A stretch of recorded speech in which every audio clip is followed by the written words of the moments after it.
안녕하세요. 저는 회사를 다니고 있는 30대의 여성입니다. 저도 이곳의 사연들을 자주 듣고 있어요. 아마 제게 벌어졌던 일이 없었다면 이곳의 사연을 들으면서 비현실적이라 생각했을 텐데, 저의 바로 옆에서 벌어졌던 일로 이 세상에 얼마나 황당한 일이 많이 벌어지는지는 알게 되었죠. 그리고 가장 믿고 의지가 되어야 하는 가족관계가 얼마나 유지하기 힘든지도 알게 되었습니다. 처음 한 발자국 떨어져서 보기엔 평범한 가정처럼 보이던 우리 가족의 모습이 가까이에서 그 실상을 알게 되자 얼마나 추악한지 알게 되었거든요. 저에게 벌어졌던 일은 아니지만 제가 바로 옆에서 목격을 하면서도 아무것도 할 수 없었던 그 사연을 얘기해드릴까 합니다. 저희 부모님께서는 두 분 다 평범하신 맞벌이 회사원이셨어요.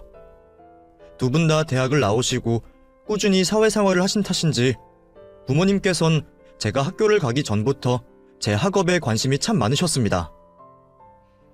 맹모 삼천지교라고 하죠. 여러 번 이사를 다니며 전세살이를 할 정도로 저에게 공부에 좋은 환경을 만들어주시려고 노력하셨습니다. 어릴 때는 번듯한 집 하나 없이 유목민 마냥 강남이란 곳을 돌아다녀야 하는 게 이해가 가지 않았어요.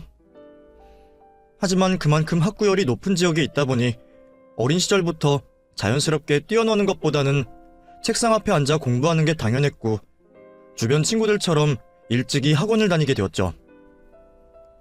어릴 때부터 부모님들의 치열한 학업에 대한 경쟁 덕분인지 저도 학업의 중요성을 나이에 비해 빨리 깨닫게 되었고 공부에 집중하게 되었죠. 자리가 사람을 만드는 건지 살던 곳의 학업 분위기는 제게 아주 큰 도움이 되었습니다. 천재다 싶을 정도로 특출나게 공부를 잘하진 못했지만 학교를 다니는 12년 동안 성실하게 학교 생활에 참여했고 덕분에 서울의 중상위권 대학을 들어갈 수 있었어요. 물론 저와 부모님의 기대는 더 높은 곳에 있었지만 저보다 잘하는 친구들이 많은 걸 어쩌겠어요. 그렇다고 제가 들어가게 된 대학이 누구나 쉽게 들어갈 수 있는 곳은 아니었지만 지금까지 부모님께서 제 입시를 위해서 얼마나 희생하셨는지 알았기에 저는 합격을 하고도 죄송한 마음이 컸습니다. 그러다 보니 저는 대학 이후의 제 삶에 대해서는 부모님께 더 이상 걱정을 끼치고 싶지 않았어요. 대학 입시까지는 부모님의 도움을 받았으니 이제부터는 제 스스로 진로를 찾고 노력해야겠다 싶었죠. 그렇게 저는 회계사란 직업을 목표로 2학년 때부터 집중적으로 시험 준비를 하게 되었습니다. 회계사 시험이 책상 앞에 엉덩이만 오래 붙어있는다고 되는 시험도 아니었고 그 많은 세법들을 제 머리로 받아들여야 했기 때문에 목표로 삼는 게 쉬운 결정은 아니었죠. 매년 합격자들 수도 적었고 쉽지 않은 시험이었기에 누구보다 열심히 준비를 하게 되었어요. 남자들보다 일찍이 사회 진출을 하는 여성이다 보니 대학을 졸업하고 빨리 취업을 하지 못하면 다른 경쟁자들에게 뒤처지겠다 싶은 생각에 조금 힘들긴 했지만 저는 학교를 다니며 학업과 동시에 시험 공부를 했습니다. 1차 시험은 다행히 무난하게 합격을 하게 되었고 2차 때는 좀 고생을 했었던 것 같아요. 한 번에 붙지 못하고 다행히 유예를 받은 과목이 있어 2회 만에 합격할 수 있게 되었죠. 덕분에 학교를 졸업하기 전에 회계사 시험에 합격하게 된 저는 이후 남는 시간 동안 외국어 자격증을 따기 위해 노력했고 노력 끝에 만족할 만한 스펙을 가진 전 당당하게 제가 원하는 회사에 채용될 수 있었습니다.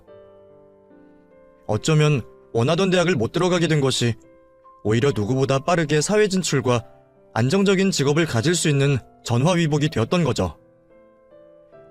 그렇게 일찍이 사회생활을 시작할 수 있던 저는 회사에서 운명의 상대를 만나게 되었습니다. 회사 일을 하면서 직장 동료였던 지금의 남편을 만날 수 있었거든요. 회사 동기로 만나게 된 남편은 제 이상형이라 할 만한 외모에 유머러스한 성격까지 갖춘 제겐 누구보다 완벽한 사람이었어요. 가치관도 저와 잘 맞았고 연애를 하면서도 한 번도 싸울 일이 없을 정도로 성격이 잘 맞았던 저희는 일찍이 결혼을 결정하게 되었습니다. 이른 취업에 결혼을 하기에는 어린 나이였지만 서로에 대한 확신이 있었기에 어려운 선택이 아니었습니다. 제가 알고 있던 남편은 동기들 중 누구보다 성실했고 능력 있었으며 제게는 누구보다 착하고 배려심 많은 사람이었어요.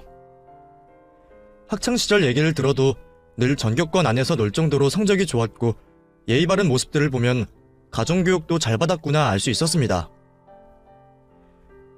누구나 자신에게 희생하고 사랑해주시는 부모님을 사랑하고 존경하겠지만 남편은 그 중에서도 어머님에 대한 존경심이 참 가득한 아들이었어요. 사실 남편은 아버님이 일찍 돌아가신 아픔이 있었습니다. 때문에 어머님이 혼자서 남편과 아주버님을 키우셔야 했는데 남편을 통해 어머님이 두 형제를 키우시며 해오신 그 고생들과 희생들을 듣다 보면 저도 어머님의 행동에 감탄하지 않을 수가 없었습니다. 아버지 먼저 떠나보내시고 어머니 우리 두 형제 키우신다고 얼마나 힘들게 사셨는지 몰라. 안 해본 일도 없으시고 자식만은 남들 비위 맞추며 살게 하지 않으시겠다고 우리 교육에 얼마나 희생하셨다고. 어머니 배는 굶어도 우리 학원은 하나라도 더 보내시려고 노력하셨어.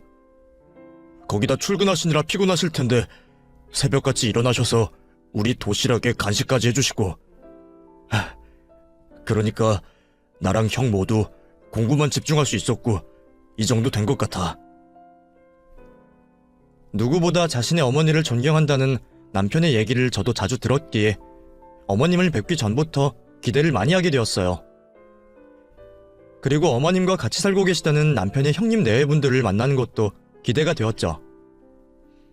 남편은 취업을 하며 독립하여 지내고 있었고 장남이신 아주버님이 결혼 후 어머님을 모시고 살고 계셨어요. 제 남편은 물론 아주버님도 어머님의 고생을 익히 잘 알고 있기에 고생하신 어머님을 위해 합가를 결심했다고 하셨죠. 엄마가 혼자 지내는 걸 싫어하기도 하고 우리 형이 또 나보다 효자잖아.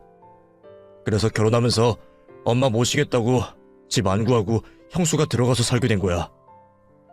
그래서 조카 낳고 지금까지 세 식구가 같이 지내지. 그 얘기를 듣고 저는 아주버님도 아주버님이지만 제 형님 되실 분도 참 대단하시다고 생각했어요. 어머님 연세를 생각하면 모신다는 말이 맞을지 모르겠지만 아무리 시부모님을 존경하고 남편의 뜻을 따른다고 해도 시어머니와 함께 산다는 게 쉬운 일은 아니잖아요. 좋고 안 좋고를 떠나서 결혼하고 나서도 남편과도 적응해가며 살아야 하는데 서로를 이해하려면 몇 배 시간이 들 수도 있는 시부모님을 모시고 산다는 게 참 대단하게 느껴졌죠. 그렇게 저는 처음 방문한 어머님 댁에서 첫 만남부터 저를 좋아라 해주시는 어머님을 만날 수 있었습니다. 아이고 잘 왔다. 은선이라고 불러도 되지? 그럼요 어머님, 편하게 불러주세요. 어머, 그게 뭐니? 내 선물이야? 일하느라 바쁠 텐데 힘들게 뭐하러 이런 것까지 챙겨왔어? 아니에요 어머님, 그래도 처음 뵀는데 빈손으로 올 수 없어서요. 아유, 꽃도 내가 좋아하는 걸로 사왔네. 영우야, 이 꽃 좀 봐라. 은선이 센스가 남다르다. 좋게 봐주셔서 감사합니다 어머님. 그러게요. 꽃이 참 예뻐요, 어머니. 너 아직 여기 있었니? 예미야, 너 뭐하니? 얼른 가서 차나 좀 내와. 뭐한다고 여태 여기 있었어? 아니, 저도 인사를 좀 하려고. 인사했으니까 얼른 들어가서 차나 좀 내와. 어머니, 저는 괜찮은데요. 물만 주셔도 돼요. 아니야, 무슨 소리니. 손님이 왔는데 대접을 해야지. 그래, 지금 우리 영우랑 같은 회사에 다니고 있다고? 네 어머님, 영우 씨랑 입사 동기로 만나게 되었어요. 어머, 우리 영우 회사는 아무나 못 들어가는 곳 아니니? 은선이 너는 아직 젊은 나이인데 벌써 사회생활하고 참 대단하다. 나는 은선이가 예뻐서도 좋지만 무엇보다 일을 해서 좋다. 능력이 되든 안 되든 젊은 사람은 밖에 일을 해야지. 살림 사는 여자들이 옛날이나 고생이지 요즘은 다 가전제품이 알아서 해주는데 뭐 할 일이 있니? 그냥 집에서 놀고 먹는 거지. 물론 너희도 결혼하고 상의를 해야겠지만 애 낳고도 자기 커리어 이어가는 여자가 멋있는 거야. 내가 너무 앞서간다면 영우랑 은선이랑 애를 낳으면 내가 키워줄 테니 혹시나 일 못할까봐 걱정하지 마라. 네, 말씀만 해주셔도 감사해요. 형님과 제대로 인사 나눌 새도 없이 어머님 손에 떠밀려 주방으로 들어가신 형님은 얼마 뒤 거실로 찻잔을 내어오셨습니다. 이제야 다 같이 앉아서 얘기를 좀 나눌까 기대도 했었어요. 어머님, 차 내웠어요. 근데 이게 뭐야? 여기 뭐가 묻었는데? 너는 손님한테 낼 찻잔을 뭐 묻은 걸로 내오니? 어? 저도 미처 보지 못했는데 잔 받침에 티끌이 살짝 묻어 있었나 봅니다. 어머, 죄송해요. 좋은 걸로 꺼낸다고 안 쓰던 걸 꺼냈는데 얼른 다시 해올게요. 아니에요, 형님, 괜찮아요. 그냥 먹겠습니다. 잘 보이지도 않고 입에 들어가는 것도 아닌데요. 아니야, 은선아. 너는 손님인데 어떻게 그러니? 예, 깨끗한 잔으로 새로 내와라. 그리고 차도 저번에 선물 들어온 걸로 제대로 된 걸로 좀 내오고. 너는 살림만 산다는 사람이 이게 뭐니? 손님 앞에서 창피하게. 어우, 첫째 쟤는 옆에서 내가 알려줘도 늘질 않아. 우리 은선이었으면 어련히 잘했을까 싶은데 일하는 사람들은 살림도 척하면 척이잖니. 안 그러니? 어머님, 저 정말 괜찮아요. 물때같이 보이던데요. 설거지하고 말리다 보면 그럴 수도 있죠. 형님이 괜히 저 때문에 고생하시는 것 같네요. 응?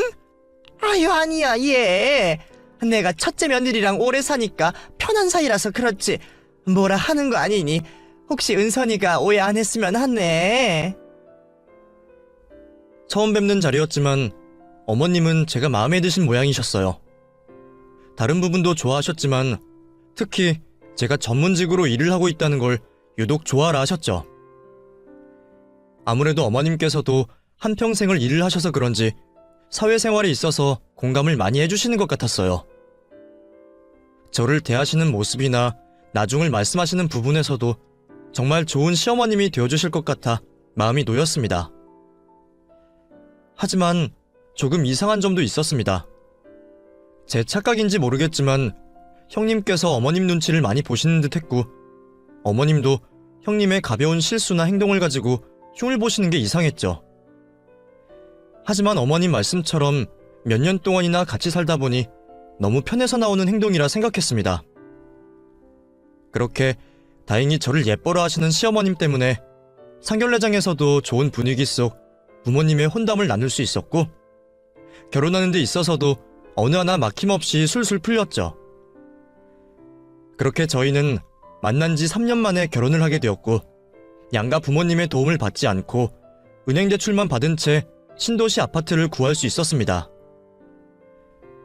남편이나 저나 그동안 일하며 모은 돈이 꽤 있었고 직업으로 인한 연봉 때문에 개인 대출도 잘 나와 저희 힘으로 하기로 했어요. 저나 남편이나 그동안 서로 부모님의 고생을 모르지 않기에 결혼하는 데에도 손을 벌리고 싶지 않았던 거죠. 시어머니께선 저희가 집을 구할 때 손을 벌리지 않자 엄청나게 좋아라 하셨어요. 어쩜 너희는 집도 니들이 알아서 해오니?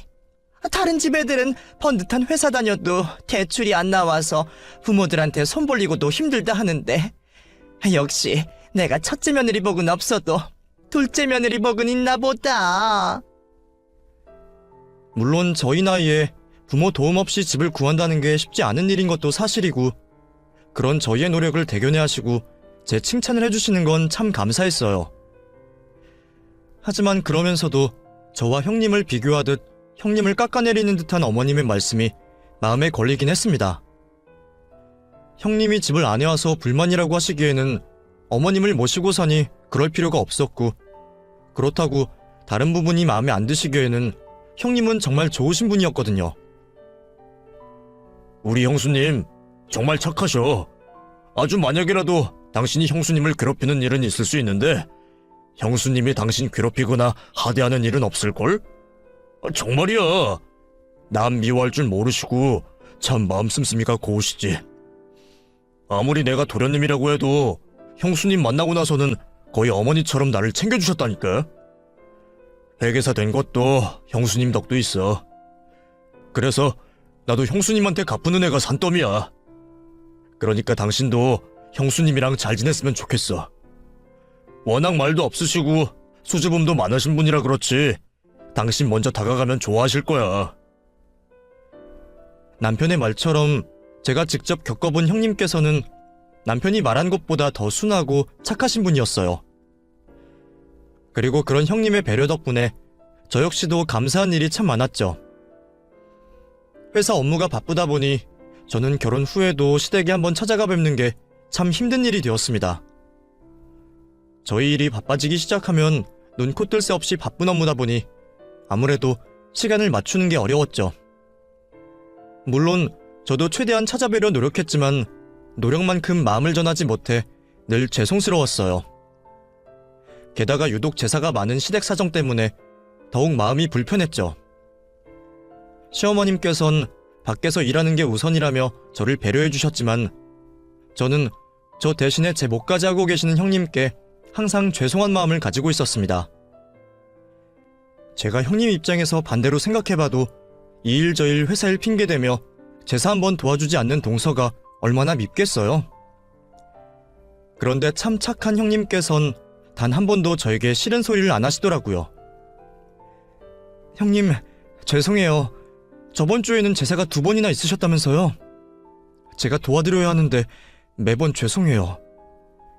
아니야, 그게 무슨 말이야. 동서 일하는데 피곤하게 일을 어떻게 시켜. 나야 원래 하던 일 하는 건데 힘들 게 뭐가 있다고. 괜히 미안해서 눈치 보지 마.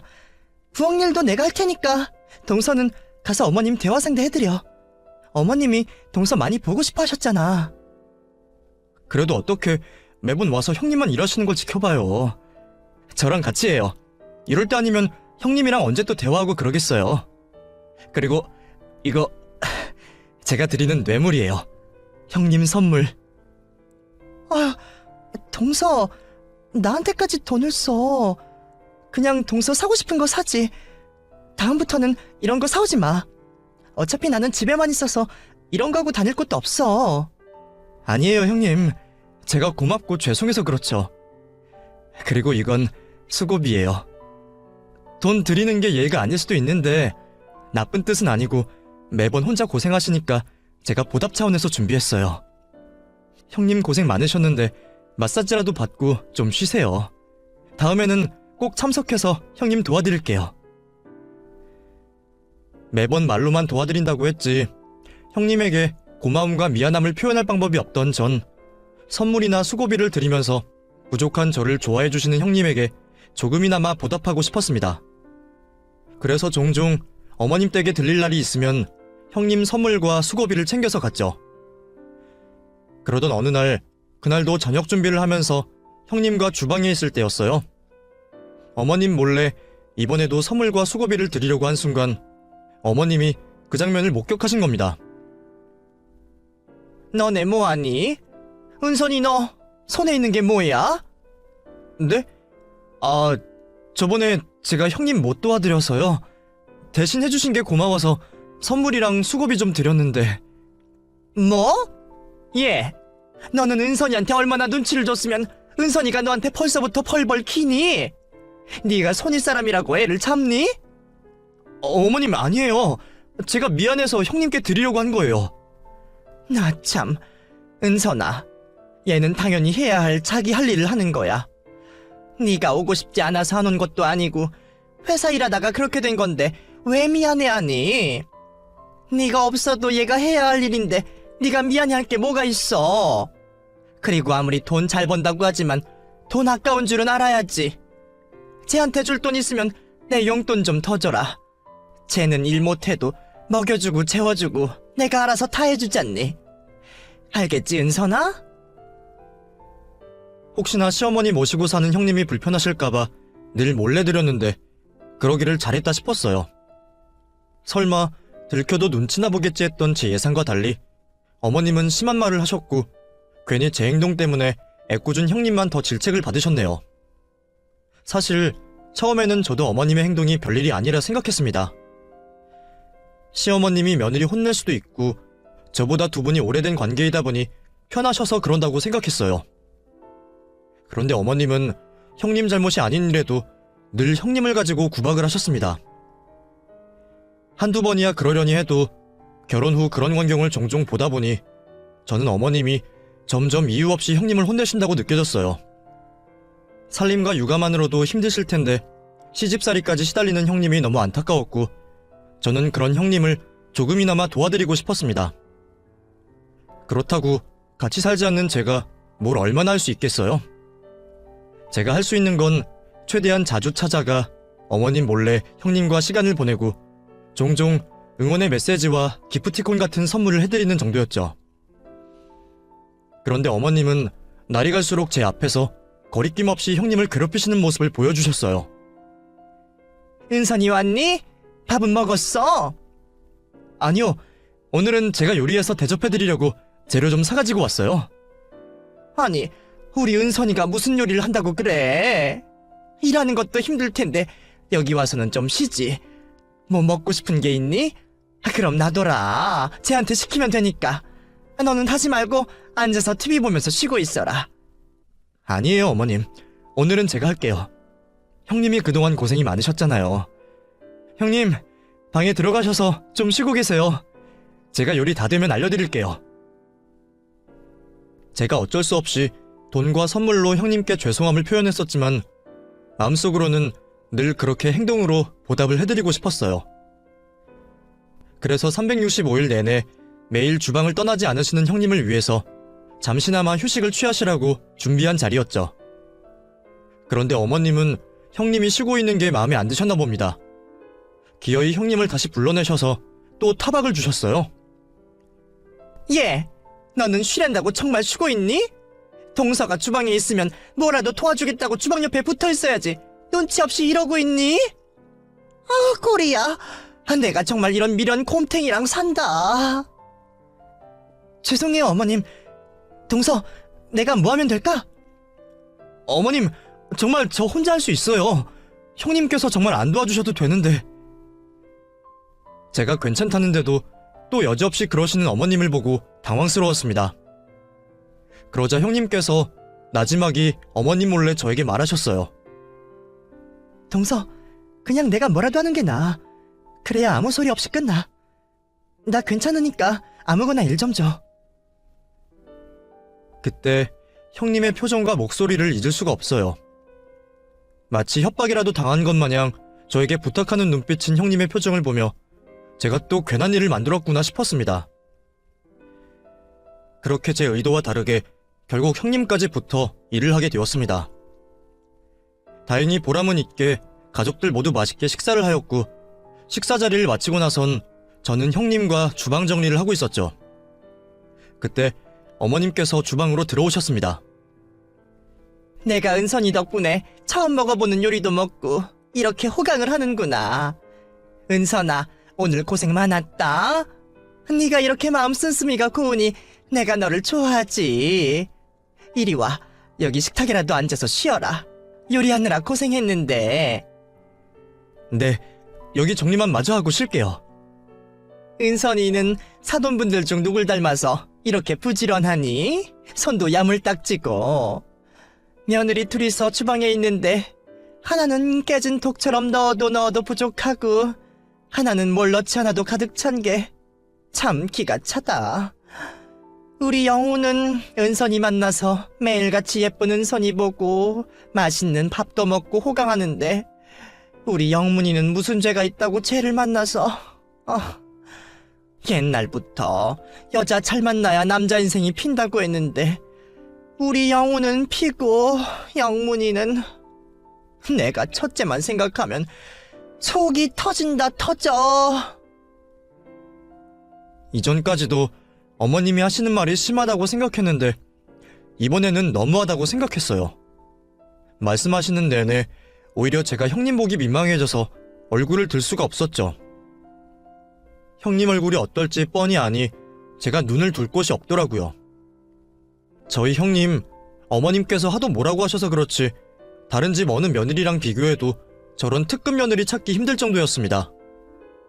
물건 하나 제자리에 안 두시는 어머님과 어린 조카가 어지르는 그 집을 매일 똑같은 상태로 정리정돈하시고 다른 사람들 넘기는 부분까지 청소하셔서 먼지라곤 찾아볼 수도 없었어요. 오히려 일한다고 살림에는 소홀한 제가 타박을 받아야겠죠. 하물며 형님 성격에 청소만 잘하실까요? 워낙에 손맛이 좋으셔서 그런지 제가 인터넷이다 요리책에다 찾아 계량까지 해내다 봐도 형님이 뚝딱 해내는 요리 맛에 따라갈 수도 없었어요. 제가 보기에는 자랑만 해도 넘치는 형님을 어머님은 대체 뭐가 불만이신지 모르겠네요. 그래서 어머님도 별다른 이유 없이 형님을 타박하셨고 혹시나 형님이 실수라도 하면 그걸 콕 집어 물고 늘어지신 거죠. 그러다 정확한 이유일진 모르겠지만 어머님이 형님을 싫어하시는 이유가 될 만한 사연을 듣게 되었습니다. 여보, 혹시 어머님이랑 형님 사이에 무슨 사연 같은 거 있어? 응? 사연? 갑자기 무슨 말이야? 아니, 어머님이 우리들끼리만 있으면 유독 형님한테 말을 심하게 하시는 것 같아서. 형님이 착하셔서 아무 말 안 하시나 싶었는데 그건 말고도 말 못하는 이유가 있지 않나 싶어서. 어머니가 형수님한테 말을 심하게 한다고? 당신이 곡해서 들은 거 아니야? 난 지금까지 살면서 어머니가 형수님한테 그렇게 행동하시는 거 못 봤는데. 아마 어머니가 형수님이랑 오래 살아서 편하게 대하는 걸 당신이 오해했나 보다. 남편은 어머님께서 형님에게 대하는 태도를 제가 본 것과는 전혀 반대로 생각하고 있더라고요. 물론 어머님께서 다른 식구들이 있을 때는 형님과도 크게 말이 섞지 않았고 오히려 남들이 보기에는 대면대면한 모습을 보였기에 남편이 하는 말이 충분히 이해가 갔습니다. 그리고 여자들끼리만 알만한 그런 눈치들도 있었고요. 그렇다고 어릴 때부터 어머님을 존경하는 남편에게 제가 본 광경을 이야기할 수도 없었고 한다고 해도 믿지 않을 것 같았어요. 그리고 남편에게 형수님에 대한 사연을 듣게 되었죠. 어머니랑 형수님이랑 딱히 어떤 일은 없었는데 어머니가 좀 걱정하신 건 있었지. 내가 말하긴 좀 그렇지만 형수님 아버지께서 몸이 별로 안 좋으셔서 병원에 계시는데 형수님이 외동딸이라 형이 병원비를 부담했다고 들었거든. 뭐 장기 입원에 병원비가 적지 않은 부담이긴 하겠지. 근데 그거야 형수님이 일을 안 하고 계시니 형이 내는 게 당연한 거고 형이랑 형수님도 그거 가지고 다툰 적이 없는데 말이야. 그래도 어머니 입장에서는 손자까지 있는데 큰돈 나가는 게 걱정이실 수도 있어.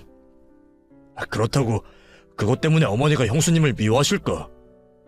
내가 봤을 때는 어머니가 우리 키운다고 어릴 때부터 사회생활에서 좀 억센 면이 있어서 형수님 편하게 대하는 걸 당신이 오해하는 거 아닐까? 어머니가 당신한테는 나무라신 적 없잖아. 설마 우리 어머니가 며느리 차별하겠어? 그냥 지내온 시간이 다르니 그러시겠지. 남편에게서 우연히 듣게 된 병원비 얘기에 저는 그제서야 조금 이해가 되었습니다. 형님이 본래 착하고 순하신 성격이었지만 그 병원비 때문인지 늘 시어머니 앞에서 주눅 들고 쉽게 이야기할 수 있는 말도 못하고 계시는 듯 했어요. 그렇다고 제가 지켜만 보기에는 매번 제 앞에서 비교당하고 혼나시는 형님이 안타까웠기에 제가 두 분 사이를 조금이라도 가깝게 만들려고 노력을 해보았죠. 애초에 살림을 저보다 더 오래 잘 사셨기에 제가 한참은 모자랐지만 일부러 어머님 앞에서는 더 서투른 척도 하고 실수도 연발하면서 어머님께서 형님에 대한 소중함을 아시길 바랬습니다. 애교 없는 형님에게 어머님을 대하는 방법도 알려드리고 어머님 앞에서 형님 칭찬도 많이 했죠. 하지만 저의 모든 노력은 별 소용이 없었어요. 오히려 제가 괜히 나선 게 아닐까 싶을 정도로 역효과만 일어났을 뿐이죠. 결국 제가 가만히 있는 게 형님을 도와드리는 거다 싶어 형님을 응원만 해드리면서 나서지 않고 지내기로 했습니다. 그러다 형님이 다시 일을 시작하시게 되었고 자연스레 어머님과 같이 있는 시간이 줄어들다 보니 좀 나아지지 않을까 싶었어요. 사실 형님이 일을 시작하신 것도 어머니 때문이었어요. 평소 형님더러 집에서 놀고 먹는다 하시던 어머니는 아이도 다 컸으니 나가서 돈을 벌어오라며 갑자기 형님께 일을 하라고 말씀하셨던 모양이에요.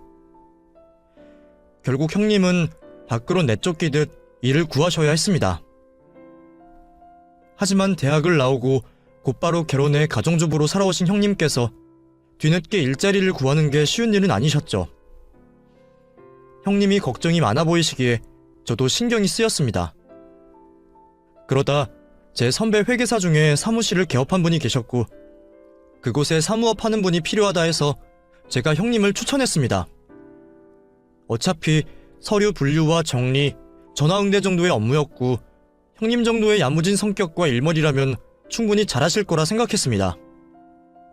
제가 도와드렸던 것은 형님과 저의 사이에 비밀로 하기로 했죠. 형님께서 어머님께 취직을 했다고 말을 하니 꽤나 놀란 눈치였어요. 잘했다는 칭찬은 없으시고 어디 네가 얼마나 버티나 두고 보시겠다는 태도이셨거든요. 어머님의 그런 태도가 무색하게도 형님은 적응을 아주 빨리 하셨습니다. 일도 잘하시는 것 같았고 피곤하실 텐데도 살림도 여전히 잘 챙기셨죠. 사실 아침에 출근해서 저녁에 퇴근하는 사람이 집안 살림까지 산다는 게 쉽지 않잖아요. 그런데도 형님은 일도 하시면서 퇴근 후엔 가족들 먹을 반찬이랑 집안 정리까지 정말 슈퍼맘이라고 해도 될 정도로 일과 살림 둘 다를 잘하고 계셨어요. 피곤하실까 걱정도 많았지만 오히려 밖에 있으니 활기가 돈다는 형님의 말처럼 생기 돌고 표정도 밝아지신 형님의 모습을 보자 저도 오히려 그게 다행이다 싶었습니다. 그래도 일하러 나가신 사이에는 어머님께 시달리지 않으셨을 테니 조금씩 잘 풀려간다고 생각했어요. 하지만 어머님은 그때까지도 형님을 나무라셨습니다. 아휴, 내가 요즘 아주 죽겠다. 내가 이 나이에 손자를 돌봐야겠니? 다 컸다고 해도 아직 유치원생인데 얼마나 손이 많이 가냐 이 말이야. 얘는 나가서 뭐 대단한 돈 벌어오는 것도 아닌데 지가 뭘 하겠다고 그러는지 요즘은 살림도 제대로 안 해요. 전에는 몇 끼 반찬을 새로 하더니 요즘은 일주일이 다 가도록 그 나물에 그 밥인 거 아니니? 나가서 돈 벌어오라며 종용하신 게 어머님이셨는데 막상 형님이 일을 시작하게 되니 살림에 소홀하다 어떻다 불만이 참 많으셨죠. 어머님 성격이야 저도 슬슬 알아차릴 때가 되었으니 제가 뭐라 말을 해도 소용이 없다 싶었습니다. 그리고 그때는 저도 형님이 취직을 하고 돈을 벌어오시니 시간이 해결해 줄 거라 여겼습니다. 그렇게 저도 바쁘게 지내고 형님도 사회생활을 하시며 벌써 시간이 1년이 지났습니다. 그러다 집안에 큰 행사가 생기게 되었습니다. 어머님의 칠순이 되었거든요. 바쁜 와중에 온 가족이 어머님의 칠순을 준비했고 저도 처음 맞이하는 가족 간 큰 행사에 꽤나 기대를 하고 있었죠. 친척분들도 오시는 큰 행사라 다들 만반의 준비를 다하고 당일을 기다렸어요. 어머님 칠순잔치 당일 어머님과 우리 가족 모두 즐거운 시간을 보내고 있었고 가족들이 어머님께 앞으로 바라는 점을 한마디씩 돌아가며 하는 자리가 만들어졌습니다. 다들 좋은 분위기 속에 덕담이 오갔고 어느덧 막바지에 이르러 형님네 아들인 민규 차례가 되었어요. 다들 어린아이가 할머니에게 무슨 말을 할까 기대가 많은 눈치였습니다. 할머니 70살 된 거 축하드려요. 행복하세요. 그렇게 민규의 귀엽고 짧은 축하 멘트가 끝나는 줄 알았는데 켜진 마이크로 민규의 충격적인 말이 온 잔치장에 퍼져나갔습니다. 할머니는 오래 살았으면 좋겠고 엄마는 빨리 죽었으면 좋겠다. 충격적인 민규의 말에 축하 자리에 모인 모두가 얼어붙었습니다. 놀라신 아주버님께서 민규를 데리고 그 자리를 떠났죠. 제 바로 옆에 있던 형님께선 충격을 받으셨는지 의자에 겨우 기대어 있었고 어머님은 어쩐 일인지 크게 당황하셔 어쩔 줄 몰라 하고 계셨습니다. 하긴 저도 너무 놀란 민규의 말이었는데 다른 사람들도 가볍게 여길 만한 일은 아닌 것 같았어요. 겨우 7살 아이가 엄마가 죽기를 바란다뇨. 갑작스레 벌어진 황당한 일에 예상보다 빨리 잔치가 마무리가 지어졌고 다른 식구들이 모두 떠난 뒤 우리는 더욱 충격적인 사실을 알게 되었습니다. 민규를 데려가신 아주버님께서는 그 사이 모든 사실을 아시게 되셨는지 잔뜩 굳은 표정으로 저희 앞에 나오셨어요. 그리고 너무 무섭게 어머님을 노려보고 계시더라고요. 그제서야 저희 부부도 무언가 잘못되었다는 것을 알아차리게 되었습니다. 형님이 일을 나가시고부터 어머님께서 민규를 맡아 키우시다 보니 자연스럽게 같이 있는 시간이 많아지게 되었죠. 그래도 아이 앞에서 할 말이 있고 못할 말이 있는데 어머님께서는 아이 앞에서까지 형님 욕을 달고 사셨나 봅니다. 민규, 너 누가 그런 말 하라고 했어? 엄마 가슴 아프게 못된 말을 누가 하래? 뭐가? 할머니가 그랬어.